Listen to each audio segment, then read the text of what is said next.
భద్రాద్రి కొత్తగూడెం జిల్లా మున్సిపాలిటీ పరిధిలోని ఏ power house ఏరియాలో గల 2 నంబర్ బస్తీ సమస్యల వలయంలో కొట్టుమిట్టాడుతుంది. అందరికీ సుపరిచితమైన రాజు పార్క్ సమీపంలో ఉన్న ఈ బస్తీవాసులు అసలు జనాభా లెక్కలలో ఉన్నామా లేమా అనే అనుమానంతో రోజు జీవనాన్ని వెల్లదిస్తున్నామంటూ మమ్మల్ని పట్టించుకునే నాథుడే లేడంటూ స్థానికులు వాపోతున్నారు. మా బస్తీ ఊరు మధ్యలో ఉన్నప్పటికీ కూడా ఊరు చివర ఉన్న జనవాసాలలో మమ్మల్ని లెక్కేసినట్టుగా అనిపిస్తుంది అంటూ అటు మున్సిపల్ అధికారులపైన మరియు మాజీ కౌన్సిలర్ పైన స్థానికులు ఆగ్రహం వ్యక్తం చేస్తున్నారు.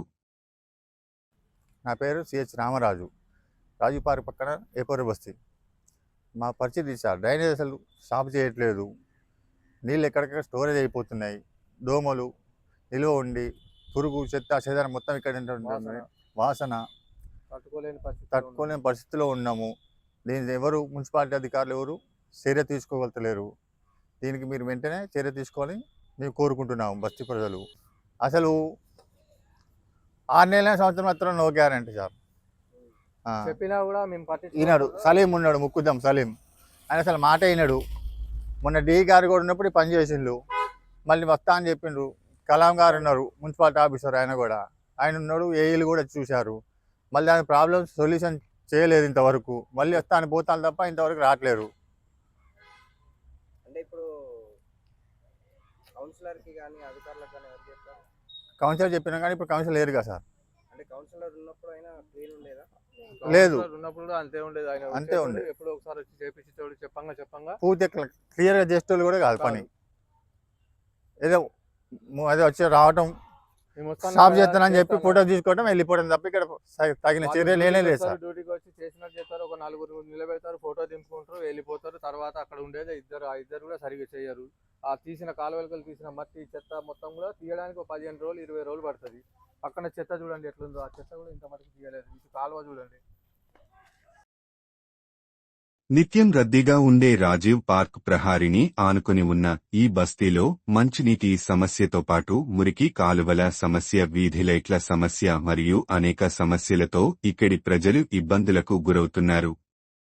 ప్రధానంగా మురికి కాలువ సమస్యతో ఇక్కడ ప్రజలు ఇబ్బందులు ఎదుర్కొంటున్నారని, మురికి కాలువలు శుభ్రం చేయడానికి అమావాస్య పుణ్యానికి మున్సిపల్ కార్మికులు వస్తూ ఉంటారని, అది కూడా తూతూ మంత్రంగా శుభ్రం చేసి ఫోటోలకు ఫోజులు ఇచ్చుకుని ఎక్కడ చెత్త అక్కడే ఉంచేసి వెళ్లిపోతారని, ఆ సమయంలో సంబంధిత అధికారులకు సమాచారం ఇచ్చినప్పటికీ ఫలితం లేకుండా పోతుందని, రాబోయేది వర్షాకాలం కాబట్టి అధికారులు మా బస్తీని దృష్టిలో పెట్టుకుని మురికి కాలవని త్వరతగాతిన శుభ్రం చేయాలని, లేదంటే ఆందోళన దిగడానికి సిద్ధంగా ఉన్నామని హెచ్చరించారు.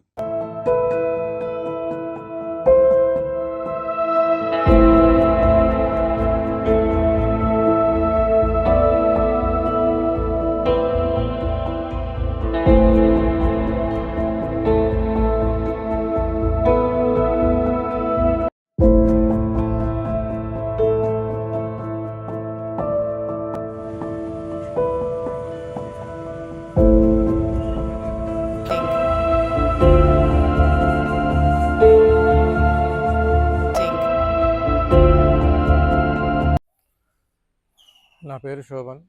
భద్రాద్రి కొత్తగూడెం జిల్లా కొత్తగూడెంలో ఏపూర్ బస్తీ అందు 2 నెంబర్ బస్తీలో మేము నివసిస్తున్నాము. ఇక్కడ మాకు కాలువలు చాలా ఇబ్బందిగా ఉన్నాయండి. వాళ్ళు మున్సిపాలిటీ వాళ్ళకు చెప్పినా కూడా వాళ్ళు క్లీన్ చేయరు, ఏం చేయరు. మేము ఇక్కడ మా స్థలంలో ఇల్లు కట్టకముందు వాళ్ళు కాలువ తీసేశారు. అది కూడా ఒక పద్ధతిగా లేకుండా తీసేసి ఇల్లు ఆ కాలువ మొత్తం చేయబట్టి మాకు చాలా ఇబ్బందులు ఉన్నాయి.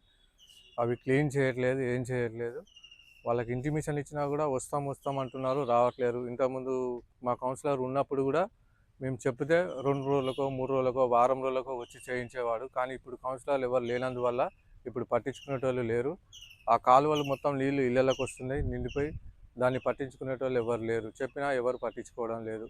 మరి దాని గురించి మేము చాలా బాధలు పడుతున్నాం. దోమలు, పురుగులు, వాసనకు తట్టుకోలేకపోతున్నాం. ఇక్కడ కొత్తగా మెడికల్ కాలేజ్ ఒకటి వేశారు. దానివల్ల ఆ నీళ్లు ఇంకా 300 మంది 400 మంది పిల్లలు ఉన్నారు. ఆ పిల్లలు యూజ్ చేసిన నీళ్లు కూడా మొత్తం వచ్చేసరికి ఈ బస్తీలో ఉన్న వాళ్ళందరికీ కూడా ఇబ్బంది అవుతుంది. అందులో మాకు చాలా ఇబ్బందిగా ఉందండి. ఇప్పుడు ఇంత మటుకు పట్టించుకోలేదు. మరి ఇప్పుడు వచ్చేది వర్షాకాలం కాబట్టి మరి మున్సిపాలిటీ వాళ్ళకి చెప్పినా కూడా ఈ వర్షాకాలంలో వాళ్ళు వస్తారో రారో తెలియదు. వాళ్ళు వచ్చినా కూడా తీసినా రోడ్డు పక్కనే లేకపోతే పక్కనే అటు పడేస్తున్నారు. అది మళ్ళీ తీసుకెళ్ళట్లేదు తీసింది కూడా. మరి దానివల్ల మాకు ఇంకా చాలా ఇబ్బంది అవుతుంది. ఆ నీళ్ళన్నీ ఇళ్ళలోకి వస్తున్నాయి. మా ఇంట్లోకనే కాకుండా బస్సులో కూడా వచ్చేస్తున్నాయి. మాకు పోనీ వాటర్ ప్రాబ్లం కూడా చాలా ఉంది. ఆ వాటర్ కింద స్థాయి నీళ్ళు వదులుతున్నారు, అవి కూడా వదలట్లేదు.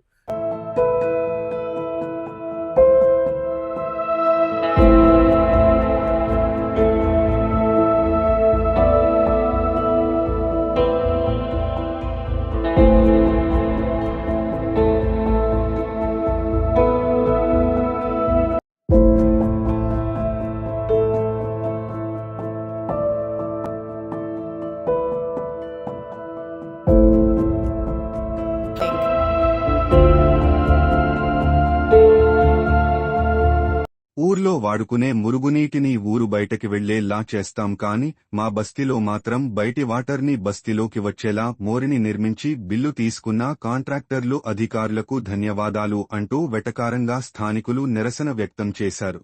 మా బస్తీని అనుకునే ప్రభుత్వ నర్సింగ్ హాస్టల్ ఉండడం, అందులో విద్యార్థినులు వడిన వేస్ట్ వాటర్ సైతం ఇదే మోరిలోకి వస్తాయని, ఈ మోరిలో నుండి వేస్ట్ వాటర్ బయటికి వెళ్లడానికి అవకాశం లేకపోవడంతో మోరిలాల్లో నుండి పురుగులు, దోమలు పెద్ద ఎత్తున ఇండ్లల్లోకి చేరుకోవడంతో అనారోగ్యానికి గురై పక్కనే ఉన్న బస్తీ దవాఖానాకి వెళ్లితే అక్కడ సైతం సరైన మందులు అందుబాటులో లేక సిబ్బంది విధులు సరిగ్గా నిర్వహించక అనేక ఇబ్బందులకు గురైనప్పటికీ సంబంధిత అధికారులు కాని, ప్రజాప్రతినిధులు కాని మాపై సవితి తల్లి ప్రేమనే చూపిస్తూ మామసల్ని వెలిసినట్టుగా వ్యవహరిస్తున్నారని ఆందోళన వ్యక్తం చేశారు.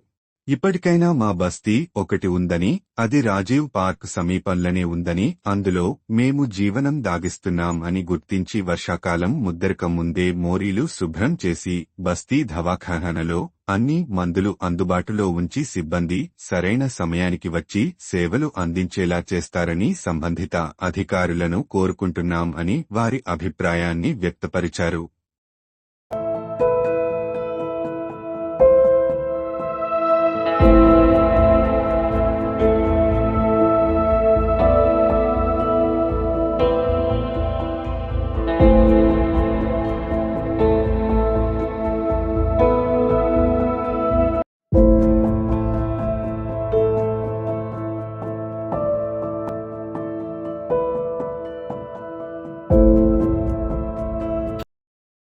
ఏమైనా జ్వరాలు, ఏమైనా రోగాలు వచ్చినా కూడా ఇక్కడ బస్తీ దవాఖానా ఉన్నదంటే అక్కడికి వెళ్ళినా కూడా మాకు ఆ పారాసిటమాల్ టాబ్లెట్ తప్ప వేరే టాబ్లెట్ కూడా ఇవ్వట్లేదు. అవి కూడా ఒక్కొక్కసారి ఇవ్వట్లేదు, లేవు రావట్లేదు అని చెప్పి అంటున్నారు.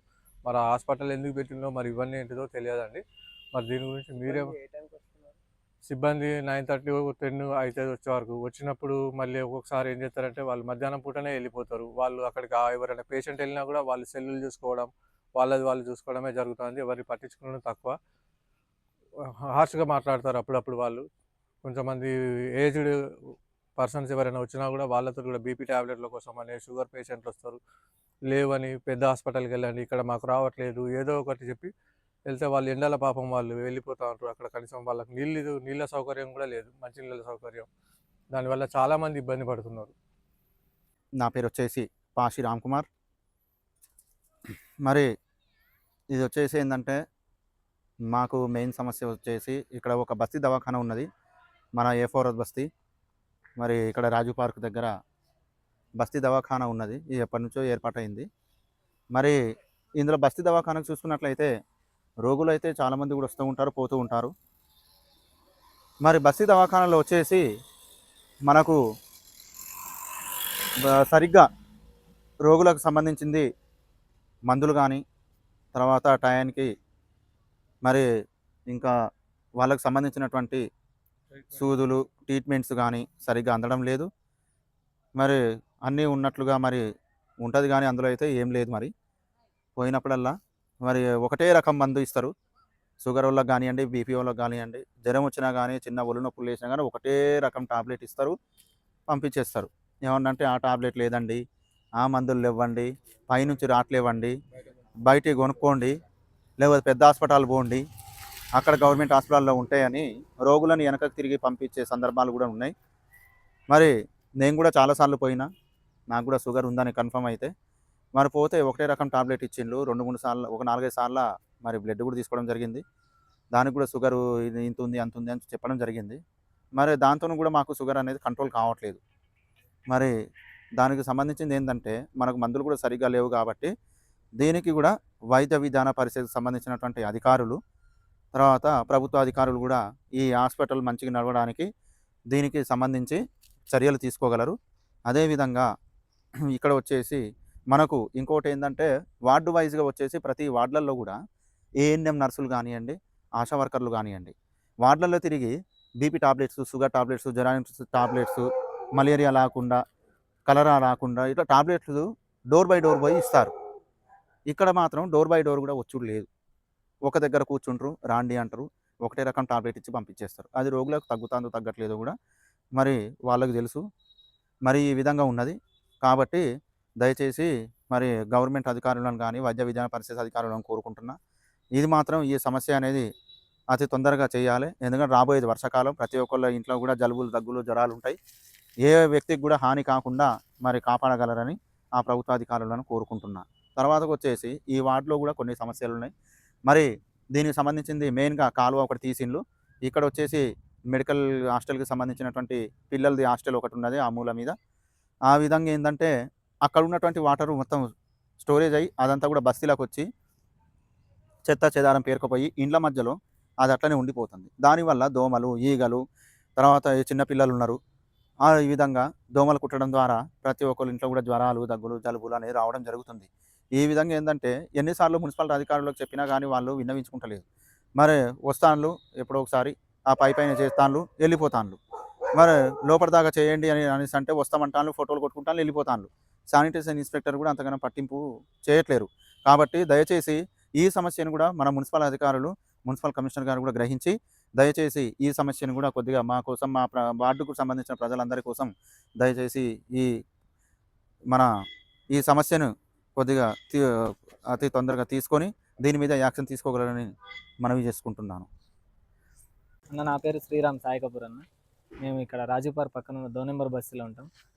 మాకు వచ్చేసి బస్తీ దవాఖాన ఉన్నదన్న. పేరుకేదో బస్తీ దవాఖాన కానీ అందులో మెడిసిన్స్ ఉండవు, ఏముండవు. ఇంకోటి వచ్చేసి మా ఏరియా కాలువలు కట్టించిండు కానీ అవి క్లీన్ చేసుడు, అవి క్లీన్ చేసినా కూడా దాన్ని చెత్త తీసుకుపోవుడు. ఇంకా వచ్చేసి ఆ మున్సిపాలిటీ బండి ఏమో ఇష్టం, ఇక వాళ్ళది ఎప్పుడు వస్తుందో ఎప్పుడు వెళ్తుందో కూడా తెలియదు. ఆయన వస్తే ఏమంటాడు, మీరే ఉంటలేరని రివర్స్ మాకే చెప్తారు. మా స్ట్రీట్ లైట్లు అవి పోయి వారాలు, 10 రోజులు, 20 రోజులు అవుతుంది. మేము ఎవరు చెప్పుకోవాలి, ఏం అర్థమవుతలేదు. ఇటు ఈ దోమల బాధ, ఈ వర్షాలు పడితే ఆ కాలువలన్నీ నిండిపోతూనే ఉంటాయి. మేము ఎవరికని చెప్పుకోవాలి, ఏంటిది మా బాధ ఎవరు చూస్తారు, ఎవరికి చెప్పుకోవాలి? మాకేం అర్థం కాని పరిస్థితులలో ఉన్నాం. మాకు వచ్చేసి ఈ పేరుకే హాస్పిటల్ పెట్టిన కానీ అందులో మెడిసిన్స్ లేవు. ఇంకోటి మాకు మంచినీళ్ళకి కూడా ఇబ్బంది అవుతుంది. 2 పంపులు ఉన్నాయి మాకు ఏరియాకి వచ్చేసి. మాకు తాగడానికి నీళ్ళు వాటికి సమస్య అవుతుంది. ఎండాకాలం ఎట్లో గడిపేసినాం. ఇక మా కిన్నరసాని పంపులు ఉన్నాయి కానీ అవి కూడా 15 రోజులకో, నెల రోజులకో వస్తున్నాయి అవి కూడా. ఇంకోటి మాకు మెయిన్ బాధ ఏంటంటే సాయంత్రం అయితే దోమలతోటి బాధ అవుతుంది. ఆ కాలువలు నిండి మొత్తం మునిగిపోయి ఉన్నాయి. అవి తీసే నాదుడే లేడు, దాన్ని క్లీన్ చేసుడు లేదు, పాలు లేదు, ఏం లేదు. కావాలంటే మీరు ఒకసారి వచ్చి కూడా చూసుకోవచ్చు మా పరిస్థితి ఎట్లున్నదో, మేము ఎట్లా గడుస్తున్నాము.